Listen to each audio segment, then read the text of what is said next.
Hey y'all, welcome back to my channel. So today I received another package, and guess what it is? Yeah, you're right, they're plants. So this is from American Meadow. Wow, it looks like a bunch of roots. So we got Black Bugbane and Black Bugbane, and I think the Black Cohosh. I believe they're the same thing.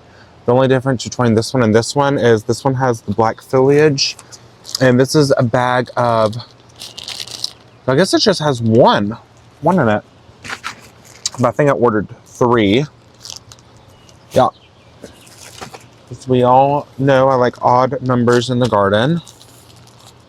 And then since this one's kind of open, or the tag is right here, let me open it for y'all so y'all can see. I'm not gonna, so it looks a lot like the Black Cohosh, the white spires. The only difference is, I don't know if you can see down there, it has black foliage. And I planted 7 where the prayer garden, that's what I'm gonna call it. And then so I'm gonna put these in front of that row. You can kind of like lasagna plant. So if there's 7, I guess I'll probably put one in between. I don't know, these, and so that would leave what? And this 1, 2, 3. I'll figure it out.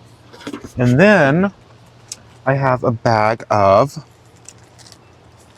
some people might call it purple shamrock. I know it as Oxalis. I think it's Oxalis triangularis or something like that. But there's a lot in there. I didn't realize. It says it's a bag of 15. So I guess this is what the little tubers look like, I guess. And this is what the shamrock looks like. Like I was saying in a previous video, my grandfather had these as houseplants. I thought they were beautiful. I think they're kind of like a prayer plant where they open up and in the morning and then they'll close at night. So I think it's one of those they're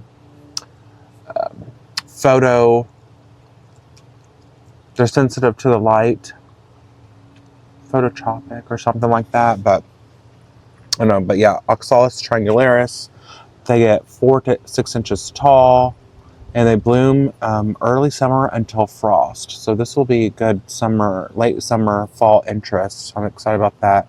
And they like full sun to part shade. They're actually hardiness zone 8 through 11.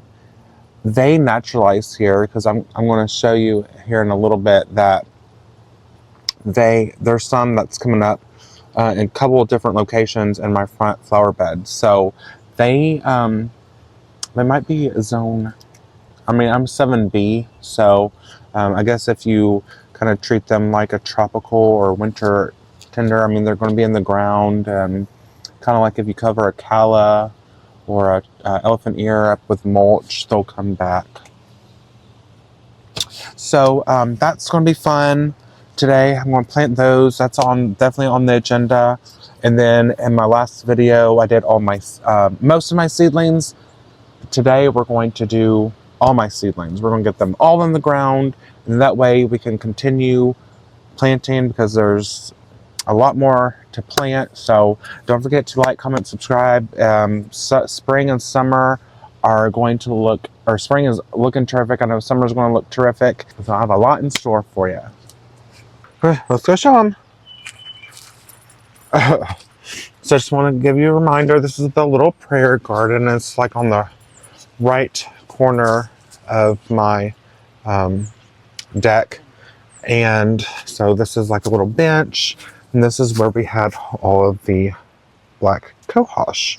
So I'm going to do a Black Bugbane here, here, and here. And I think I forgot to tell you like the size of them. They get 40. So these actually get a little bit taller. So thankfully this is on a slope, but it's 48 to 70 inches tall, 24 to 48 inches wide. It blooms mid to late summer, and they're white, and they're zone 3 through 9. So part sun to full shade. So this will be absolutely perfect here. So I'm just going to, I have my Hori Hori, obviously, right here. Gloves, a little bit of earth, and biotone fertilizer. And that's where they're going. So let's get to it.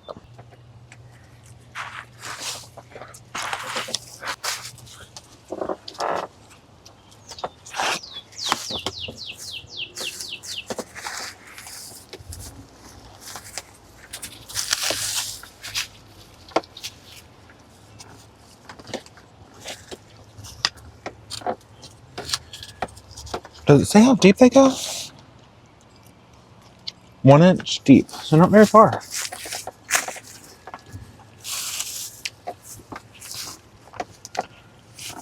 Let's see how big.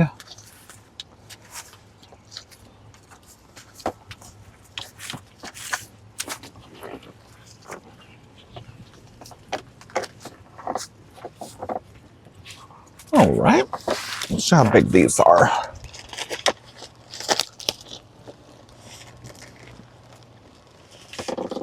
I had a feeling, oh wow, they're already putting out some growth.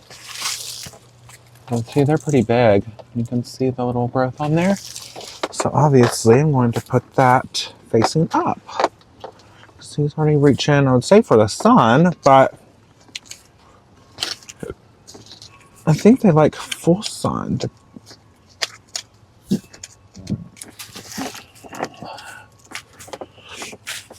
There's that.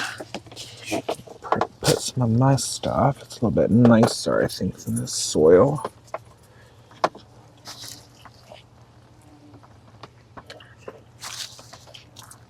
Do that. Let's do some biotone. Remove that rock. Work it in. Put that in.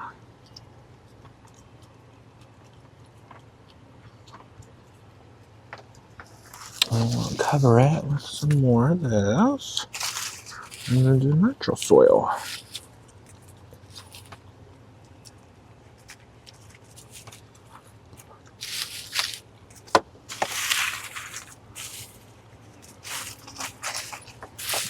And cover it back up with the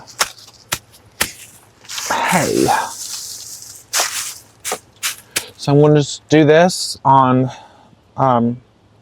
2 more sides, and then I will show you when I get done with that. All right, y'all, they are in the ground. I just dug a 1 inch hole, put the root on there, and then used the biotone, put some more, introduced it to the natural soil, and then I topped it with the hay. So all now I have to do is just water it and let it thrive. They actually had 1 more in here.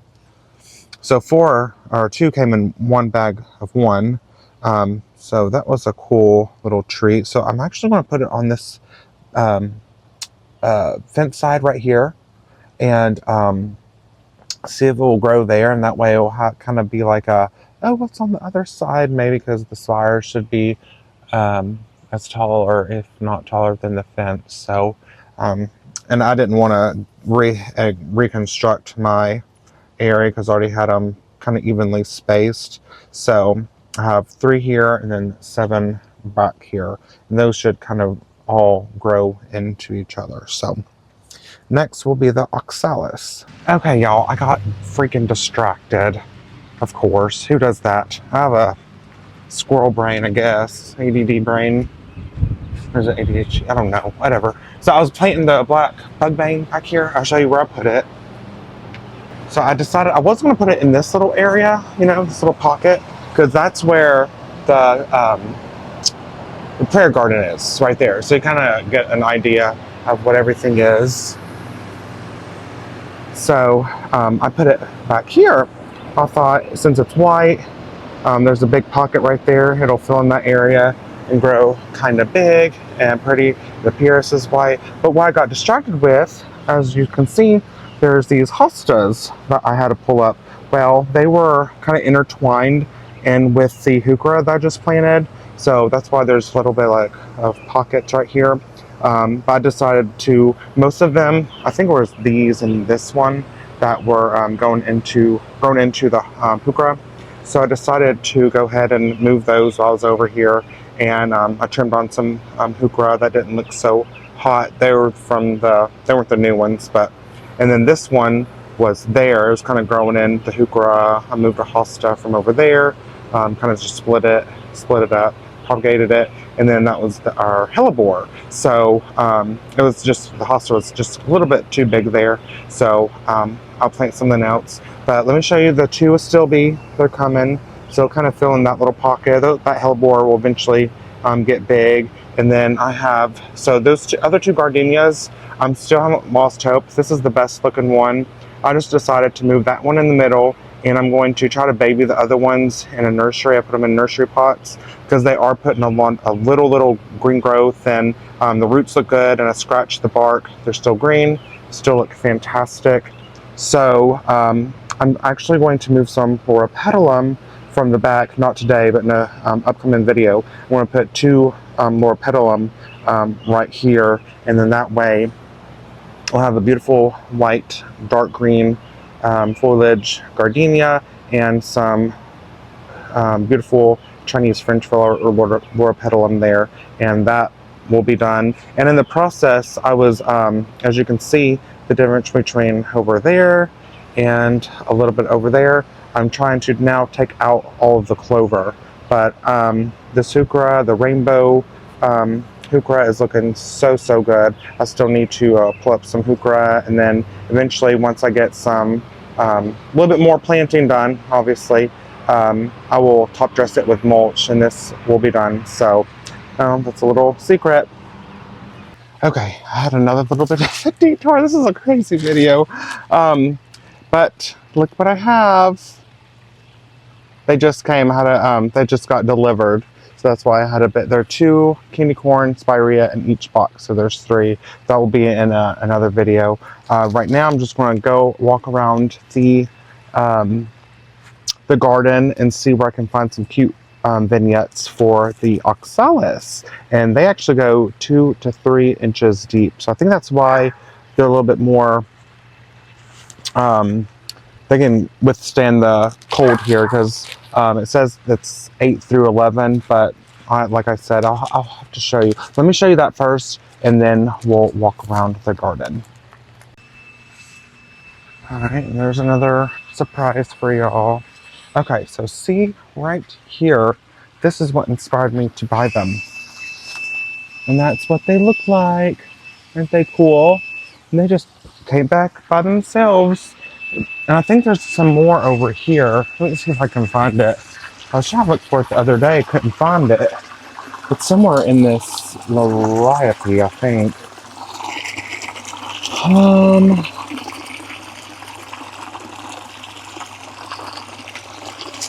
I could have sworn I saw some the other day. Maybe not.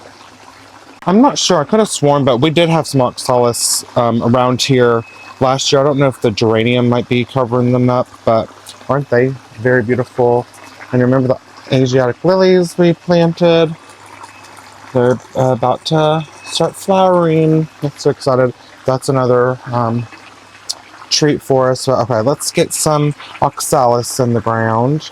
All right, y'all, I'm going to try to remember where I put them all. So I put one in that little pocket. Okay, and we have one there. And I put one in that pocket. One right here.